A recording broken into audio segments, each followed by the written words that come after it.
Shalom Bapak Ibu Saudara yang dikasihi oleh Tuhan. Terima kasih buat Bapak Gembala GPD Soka yang percayakan saya buat menyampaikan firman Tuhan pada hari ini.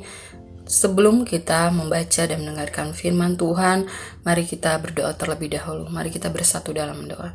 Tuhan Yesus, terima kasih Tuhan untuk waktu dan kesempatan Kau berikan pada kami. Saat ini kami akan membaca firman-Mu, biarlah Kau mengurapi hamba-Mu, sehingga apapun yang keluar dari lidah bibir hamba-Mu, semuanya berasal daripada Engkau saja ya Tuhan. Terima kasih Tuhan, kami akan bacakan firman-Mu hanya di dalam nama Tuhan Yesus Kristus. Haleluya. Amin. Puji nama Tuhan, saat ini saya akan membacakan firman Tuhan bagi Bapak Ibu Saudara yang dikasihi oleh Tuhan. Saya akan bacakan di dalam 1 Yohanes 4 ayat 7 sampai seterusnya. Allah adalah kasih. Saudara-saudaraku yang kekasih, marilah kita saling mengasihi, sebab kasih itu berasal dari Allah. Dan setiap orang yang mengasihi lahir dari Allah dan mengenal Allah. Barang siapa tidak mengasihi, ia tidak mengenal Allah, sebab Allah adalah kasih. Dalam hal inilah kasih Allah dinyatakan di tengah-tengah kita, yaitu bahwa Allah telah mengutus anaknya yang tunggal ke dalam dunia, supaya kita hidup olehnya. Inilah kasih itu, bukan kita yang mengasihi Allah, tetapi Allah yang telah mengasihi kita dan yang telah mengutus anaknya sebagai perdamaian bagi dosa-dosa kita. Nah, di sini jelas dikatakan bahwa saat adanya kasih di dalam kehidupan kita, kita telah menunjukkan bahwa adanya Allah itu sendiri dalam kehidupan kita.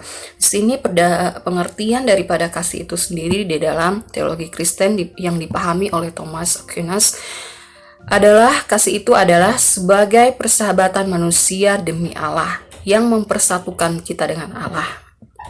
Yaitu kalau saya pahami di sini, yaitu arti kasih itu adalah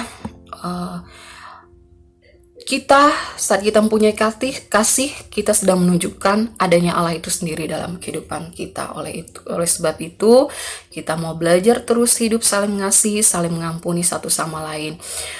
Saya tidak tahu apapun masalah Bapak Ibu Saudara yang ada di rumah saat ini, baik kita sebagai istri, kita sebagai suami, kita sebagai anak terhadap orang tua terhadap anak. Begitupun di dalam pekerjaan, di dalam kita sebagai karyawan, kita sebagai pelajar, kita sebagai mahasiswa, kita sebagai anak, sebagai suami, sebagai istri, dan lain sebagainya. Kita pastinya mempunyai masalah yang berbeda-beda di dalam menjalani kehidupan ini.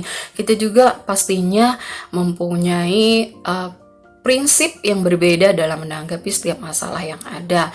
Dalam kita menanggapi masalah kita yang ada, kita berbeda-beda gitu kan.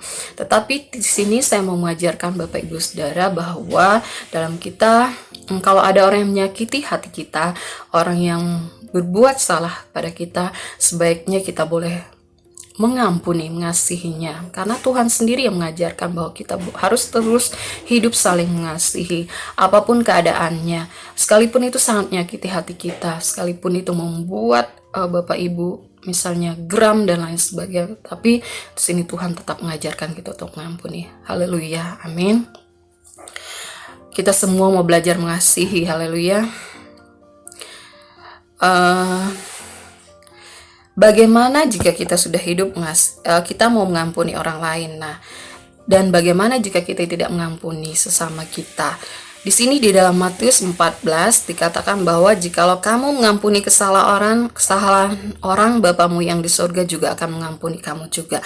Tetapi jikalau kamu tidak mengampuni orang, Bapamu juga tidak akan mengampuni. Yang artinya bahwa saat kita mau mengampuni orang lain, Tuhan juga mau mengampuni setiap kesalahan-kesalahan saya dan saudara yang ada. Oleh sebab itu, kita mungkin dalam menanggapi masalah harus lebih banyak sabar, lebih banyak lagi berdoa kepada Tuhan supaya kita mau hidup benar di hadapan Tuhan.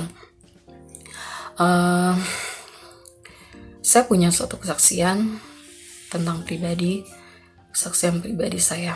Saya dari Kalimantan Barat. Mungkin kami bersaudara bukan cuma saya mungkin ya, tapi kami mempunyai kepahitan sendiri terhadap ayah saya.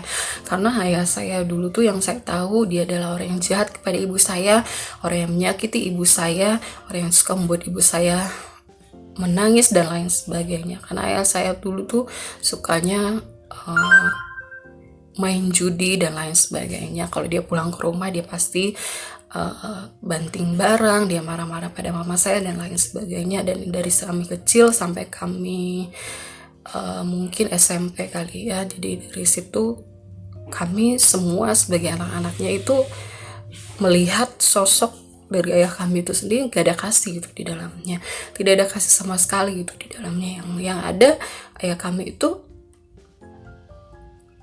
orang yang menyakiti kami sendiri gitu kan, menyakiti hati anak-anaknya, semua anak-anaknya mungkin tersakiti gitu kan. Dan saya sendiri juga begitu, dan saya sangat merasa punya akar kepahitan terhadap ayah saya sendiri.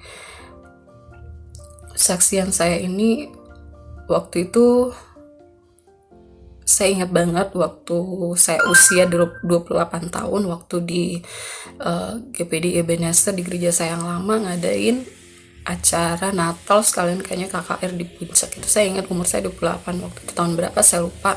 Dan waktu itu pendeta berdoa dan saya bilang sama Tuhan waktu itu, Tuhan saya mau ampuni ayah saya mau ampuni ayah saya berdoa. Dan pada saat saya berdoa itu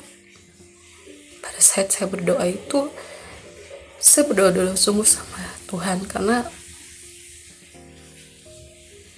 waktu itu saya berdoa pada Tuhan, saya bilang, Tuhan saya mau ampuni ayah saya.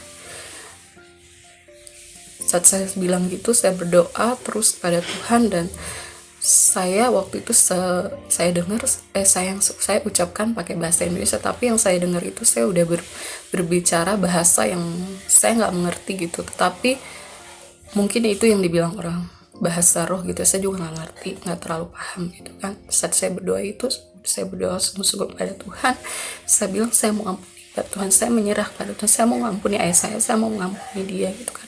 Pada saat saya bilang itu, tubuh saya sendiri itu terasa ringan, dan saya ngelihat kayak ada cahaya putih dan dia angkat tangan saya gitu kan.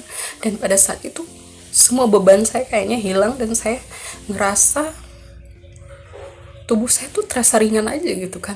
Mungkin selama ini yang pikiran saya diliputi rasa kebencian yang luar biasa pada saya, pada saat itu lenyap gitu, dan saya mulai bisa mengampuni ayah saya mulai bisa mengasihi dia gitu kan, mulai mengasihi ayah saya sekarang udah gak ada, almarhum gitu kan.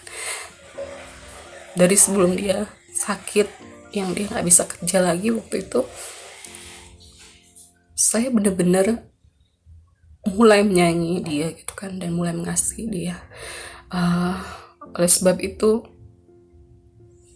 di sini kesaksian saya adalah saya yang tadinya membenci ayah saya sendiri, yang tadinya saya benar-benar punya akar kepahitan pada ayah saya sendiri, tapi pada saat saya di usia 28 tahun, saya mulai mau mengampuni ayah saya dan mengasihi dia seperti mungkin orang-orang pada umumnya boleh mempunyai kasih pada ayahnya sendiri gitu kan. Dan itu kesaksian saya mengajak Bapak Ibu Saudara yang dikasihi oleh Tuhan, sekalipun ada orang yang menyakiti kita dengan luar biasa, menyakiti kita dengan mungkin rasa sakit yang luar biasa seperti yang ayah saya berikan kepada saya dan kepada kami saudara-saudara yang lainnya gitu kan. Dan tetapi Tuhan mengajarkan kita untuk mengasihi. Dari situ saya mulai mau mengasihi dan mengampuni ayah saya. Puji nama Tuhan, saya mulai bisa menerima setiap apapun yang ayah saya lakukan kepada kami waktu itu. Puji nama Tuhan. Mungkin itu firman Tuhan pada hari ini, dan sekaligus ditutup dengan kesaksian saya tadi. Mungkin kesaksian saya sebenarnya kalau mau dijabarkan itu panjang sekali gitu kan kesaksiannya, tetapi saya ambil intinya saja, di mana tadi kesaksian saya itu mencerita tentang bahwa saya yang sangat membenci ayah saya sendiri, saya sangat mempunyai akar kepahitan terhadap ayah saya sendiri. Pada saat saya usia 28 tahun, saya berdoa sungguh pada Tuhan, saya minta ampun kepada Tuhan, dan saya bilang saya mengampuni ayah saya. Pada saat itu Tuhan memberi hatinya, Tuhan mendengarkan doa saya, dan saya mengampuni ayah saya, karena mengampuni itu sangat indah Bapak Ibu Saudara, dan hidup dalam kasih itu juga sangat indah. Oleh sebab itu firman Tuhan hari ini saya tidak panjangkan. Terima kasih buat kesempatan yang sudah diberikan kepada saya. Puji nama Tuhan. Sebelum saya akhiri, saya mau kita bersatu dalam doa. Terima kasih Tuhan, terima kasih buat firman-Mu. Biarlah firman-Mu yang mengajarkan kami tentang kasih, hidup dalam kasih, dan hidup dalam mengampuni. Terima kasih Tuhan, kami serahkan firman ini ke dalam tangan-Mu, di dalam nama Tuhan Yesus Kristus. Haleluya. Amin. Puji nama Tuhan.